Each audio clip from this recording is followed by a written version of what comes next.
actually wrote most of my A-level media essays on this film, I think. This and Buffy, is Shaun of the Dead. Iconic, love it. I think I love it so much because I was kind of getting into film and media around the time that this came out, and then for my GCSEs and A-levels I just pulled out references to this film all the time. So Shaun of the Dead, I love the scene, I love the cutaways of like the keys to the door, to the pint, like that. I love that, and I filmed a couple of short films when I was a teenager, and I kept trying to put that in of like this, to the next point, because I was just obsessed with it. Brilliant acting performances, fantastic script. I'd love to have been in it. Even though I was like, what, 14 when it came out, I think, or 15. It's just amazing. I love all of their films, to be honest, but this is the best. Just fantastic and great for like halfway through the month. When you're still getting into it, you want a bit of comedy, you want a bit of horror, all merged together. All of the actors in this are fantastic. I'm just thinking about the man and his stepdad and everything that happens in the car. It's too funny. It's been too long since I've watched this, so I'm very excited to watch this again this month. But yeah, I love that. And then number 15 is The Craft. What a film. What a film. I love the woman out of Scream. What's she called? Neve Campbell. I love Neve Campbell. I was obsessed with Winona Ryder, Neve Campbell and Christina Ricci. It's like the most 90s sentence I've ever said. But I love The Craft. I think it's fantastic. It's powerful. It's about 4 women. Like a female-led story. Basically what I'm realising from this is I gravitate towards female-led stories and absolute classics, basically. But yeah, I love this film. If you haven't seen it, watch it, please. It's so good. It's so 90s, and the actresses in it are fantastic. And it's like a teen school horror, witchcrafty amalgamation of all good things. So I really highly recommend it. I would watch it if I were you. And then next up, I actually watched this on the 30th of September to get into the vibe and into the spirit, is Practical Magic. And this is actually still sealed because it was on Amazon Prime, but I bought this last year because it wasn't on Netflix or Amazon Prime, and then forgot about it. Watched it on Prime, but it's fine. I've still got it. Sandra Bullock and Nicole Kidman are like the best sisters ever, and I don't understand why they haven't played sisters again. If they have, let me know, but as far as I'm aware they haven't. But yeah, they should play sisters in something else again. Also, the woman out of Greece is in it. What's she called? What will they say Monday at school? Stockard Channing, that's her name. Yeah, Stockard Channing, anything she's in is instantly iconic as far as I'm concerned. How many times can you say iconic in a video is my question. My foot's asleep, sorry. Stockard Channing's amazing in this, as is the other aunt. Nicole Kidman and Sandra Bullock are amazing as sisters. I love the whole story of it. The 2 sisters working together. I love the witchcraft element, as you can tell from the films. I am obsessed with that. Yeah, I love the whole thing of like the town being against them as witches, and then what happens throughout the film. I'm not going to spoil it for you, but I love that Nicole Kidman kind of brings that kind of craziness, and then how things get resolved is amazing. I love the poem with the one green eye and one blue. It's just amazing. Recommend if you haven't seen it. If you have seen it, give it another watch. It's on Amazon Prime. Why not? I should be sponsored by Amazon Prime and Netflix, I feel. But you know, I've got 21 subscribers now, so I feel like it's time.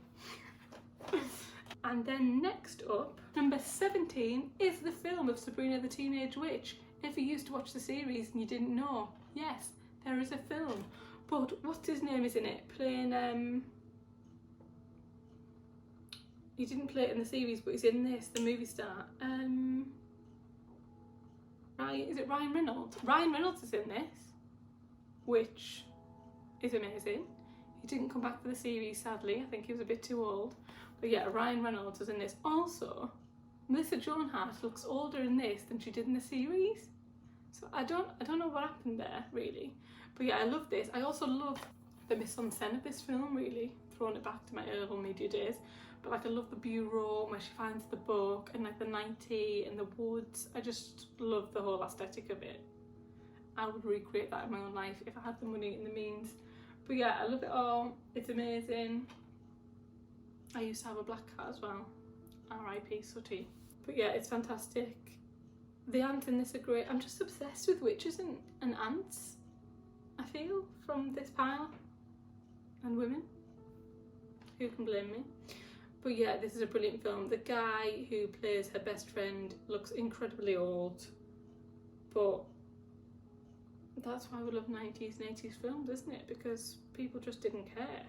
But yeah, recommend this if you haven't seen it and you like the series, because it's really fun. I like the music from it as well. I heard it on a YouTuber's video the other day, and if that is on Epidemic Sound, I will find it. I will. And then next up, I feel like there are a lot of films that go without saying, like the Conjuring series and Annabelle. The Conjuring, the husband and wife, their acting pulls all that together as far as I'm concerned, because they are so believable as those people. So the Conjuring series, which is all amazing, and the Annabelle series, which again, I like it all. Obsessed with it, obsessed that it's from real events. I listen to the podcast and That's Why We Drink, and they've actually talked through a lot of their stories and things that happened, which I've very much enjoyed.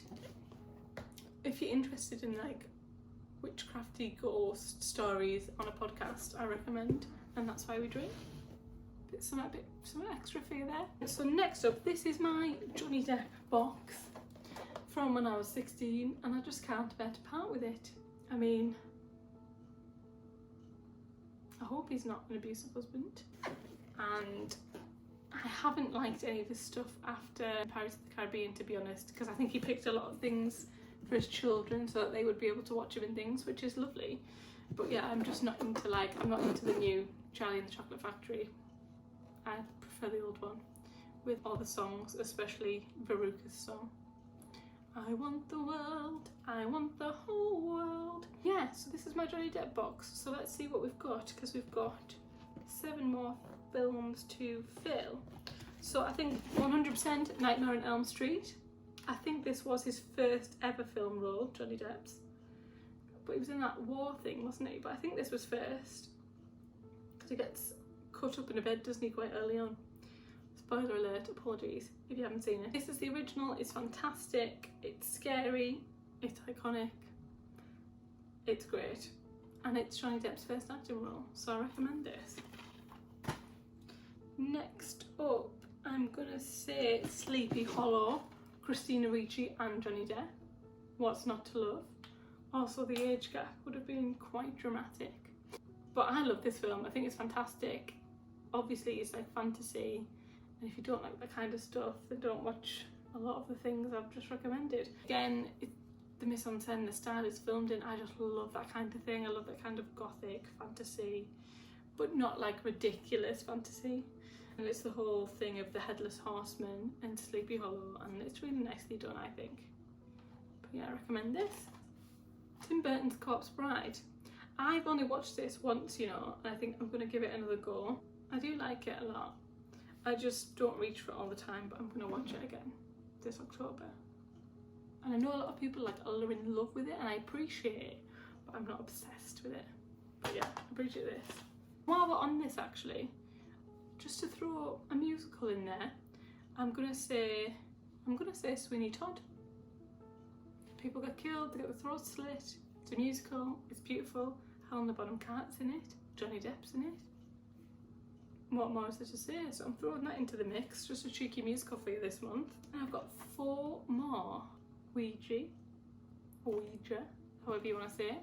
I love the kids in that film. I think they're brilliantly cast. Yeah, I love the whole of that film. I thought it was part of the Conjuring series, but it's not. It's just made by the same people, I think. I love Ouija, so I'm going to go with that. I'm going to have to get my laptop because I made a list, and I can't look at my phone because it's up there. Okay, and last but not least is The Witches. What a fantastic film. I haven't got a copy, but I'm hoping it pops up on one of the streaming platforms. But I love The Witches. I love Angelica Hudson. I've got her autobiography and it's fantastic. Her life is so bloody interesting. I don't know how I feel about them redoing it, you know, but then when I've seen the cast, I'm like, it's got to bring something else to it, and it's pretty amazing. So I don't know when that's coming out actually. I'm not normally a fan of a remake, but the Witches one looks really, really bloody good. So yeah, The Witches, 100%. Fantastic film. I love the grandma in it. I love Angelica Hudson in it. I love the two boys that are in it and when they get turned into mice, and I just love it all. It's fantastic. And the White Witch that appeared, that's just lovely. Lovely film. And then next is Paranormal Activity. I love all of them. The first one's the best because I remember being in the cinema and just not expecting it. Like the way they did it with, yeah, how realistic it was. Like they were just a fly in the wall. I really, really appreciate that kind of thing. And last but not least, The Exorcist. Last but not least is The Exorcist. What a fantastic series of films. I remember one weekend Simon and I watched them all in a weekend. Like that was our only goal, and it was terrifying and we loved it and we did not get bored at all. So yeah, that's everything I think for you all to be getting on with. Let me know if you agree with my list. Let me know if you think I've missed anything off. I did think about having, what's it called, where they're running through the woods. I used to have it, but I recently got rid of it. The Blair Witch Project. I thought about having that on the list, but I think it was great for its time. But then when Paranormal Activity and things came out and took on some of those aspects, I think they're better films. But what it did for the film industry and horror films is amazing. But yeah, I recently got rid of my copy of it because I feel like I don't go back and watch it. Which maybe I'm a bad actor and art person for saying that. If you got to this point in the video, please put in the comments, David Bowie is king. Thank you very much if you do that. And let me know if you'd like to see anything more like this. I feel like with films I have a lot to say, a lot more than I do about books, which is surprising, but I suppose not, as I'm an actor. Thanks so much for watching, and I'll see you tomorrow. Bye!